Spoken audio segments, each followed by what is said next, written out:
भगवंताच्या नामाचा प्रचार आणि प्रसार केला. अवघ्या 22व्या वर्षात 16 वर्षाचे झाल्यानंतर ज्ञानेश्वरी ग्रंथ त्या ठिकाणी लिहून झाल्यानंतर ज्ञानोबारायांनी जगभ्रमंती केली आणि वारकरी संप्रदायाची पताका, वारकरी संप्रदायाचं नाव आणि भगवंत चिंतनाचं नाव प्रत्येक घरामध्ये पोहोचवलं, प्रत्येक हृदयावरती पोहोचवलं.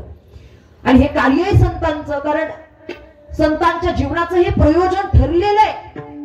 मुळात विषय काय, आजी आपल्याला आपलं साधनही कळत नाही, साध्यही कळत नाही. काही लोकांना जीवनातलं साध्य कळतं पण साधन कळत नाही, आणि काही लोकांना साधनाचा अवलंब करता येतो पण साध्य निश्चित करता येत नाही. सोप्या भाषेत सांगू का, काही माणसांना आपण काय करतोय हे कळत असतं, पण हे सगळं केल्यानंतर आपल्याला काय मिळणार आहे याचं ज्ञान नाही. आणि काही लोकांना आपल्याला काय मिळवायचंय हे माहिती आहे, पण ते मिळवण्याकरिता काय प्रयत्न केले पाहिजेत ते प्रयत्नाचा अवलंब करत नाही. मग या कारणानं साधन आणि साध्य दोन्ही राहून जातात. त्यातले तुम्ही आम्ही आहोत. काही प्रसंगी आपल्याला साधन कळतं पण साध्य कळत नाही. पण संतांचं प्रयोजन ठरले